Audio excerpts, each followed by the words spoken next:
Kapag nakatulog ka na, wala ka nang dapat katakutan. Lanang niya, Anggu, Vice Captain Uyang, huwag kang kabahan, alternasyon lahat. Hao Lian, narito si Hao Lian, narito si Hao Lian, narito siya, para mailigtas kayong dalawa, na wala pa nga ang Soul Guard armor na iniwan sa akin ng aking master. Iyon lang ang naiwan sa akin ng aking master bilang alaala. Kung alam ko lang, hindi na sana ako nag-abala sa pag-aaral ng mga nakakatawang patakaran ng langit at lupa. Sino ba naman ang gustong maging Martial Sovereign? Shan Xuanzhu, kapag naging Martial Sovereign na ako, ang unang gagawin ko ay ayalay ka sa langit. Tigil, Hao Lian, tingnan natin kung saan ka tatakbo ngayon. Itu, ano ba ang nangyayari? Hao Lian, kung matapang ka, tigil na sa pagtakbo. Hindi ko na maramdaman ang kinaroroonan niya. Jia, paano kaya natutong mag-summon ng mga spirit rats ang batang yan? Paano niya nagawa yun? Nandoon siya, mukhang kakaiba ang lugar na yan. Ang spiritual chi sa daan ay lumalakas habang sinusundan natin siya. At sa direksyong yan, mas malakas pa ang spiritual chi. Doon dapat patungo ang batang yan. Fiona, may nangyari ba sa Rat King?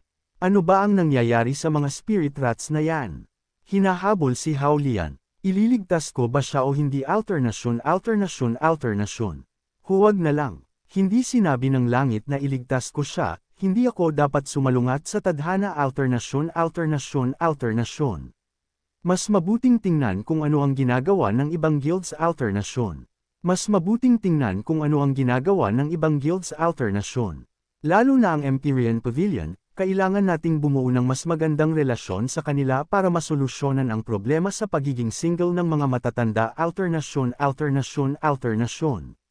Lord Li, gaano katagal mo kaya pang patugtugin ang war drum na yan? Huwag kang mag-alala. Hindi ko ginagamit ang sound waves para itaboy sila.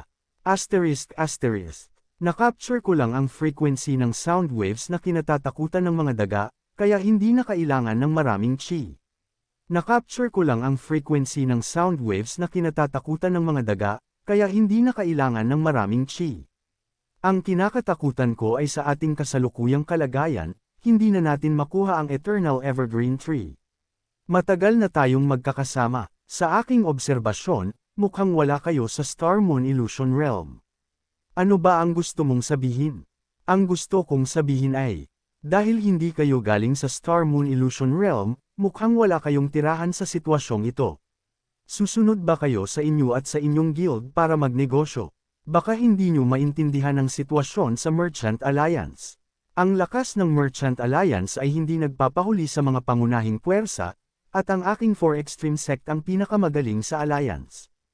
Ang lakas ng Merchant Alliance ay hindi nagpapahuli sa mga pangunahing puwersa, at ang aking 4 Extreme Sect ang pinakamagaling sa Alliance. Kung matutulungan nyo ako, pag-isahin natin ang Merchant Alliance balang araw, lagpasan natin ang 7 pangunahing puwersa. At posible tayong maging kasing lakas ng Holy Region o ng Sea of Transformation. Kaya pala may ganito kalalaking ambisyon ang 4 Extreme Sect. Ano ba ang masama sa ambisyon? Aling kapangyarihan sa Merchant Alliance ang ayaw maging nasa tuktok? Lahat kayo ay may lakas, at kung handa kayong tumulong sa akin, ang Chanwu Realm ay magiging atin sa hinaharap. Ayoko ng Chanwu Realm, gusto lang kita, QT Alternasyon. Lumapit ka sa akin. Kung magpapatuloy ka sa kalokohan, papatayin kita. Ano na ngayon? Ubo-ubo. Maghanap tayo ng lugar para magpahinga, at kapag nakabawi na ang lahat, mag-uusap na tayo. Hindi pa sapat ang lakas ko. Dapat ko bang gawin ito ngayon? Ang dugo ng isang Nine Heavens Realm. Martial Sovereign. Posible bang ang nainom mo kanina ay? Hindi, ang dugo ng isang Nine Heavens Martial Sovereign ay nasa bote na ito lang, at ito ang essence ng dugo.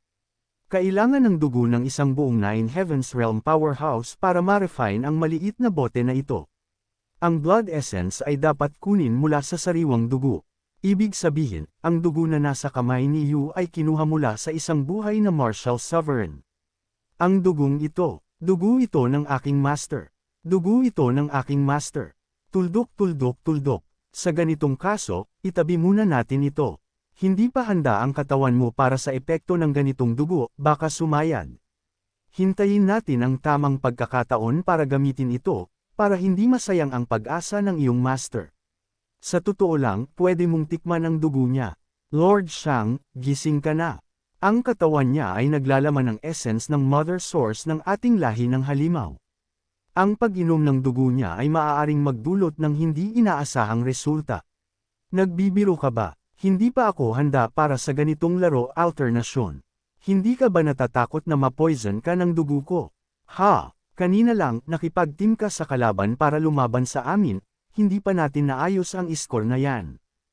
Ha? Huwag mo siyang patayin, pwede natin siyang panatilihing buhay at unti-unting kunin ang dugo niya mamaya. Nakakatakot na blood refiner si Mr. Yu.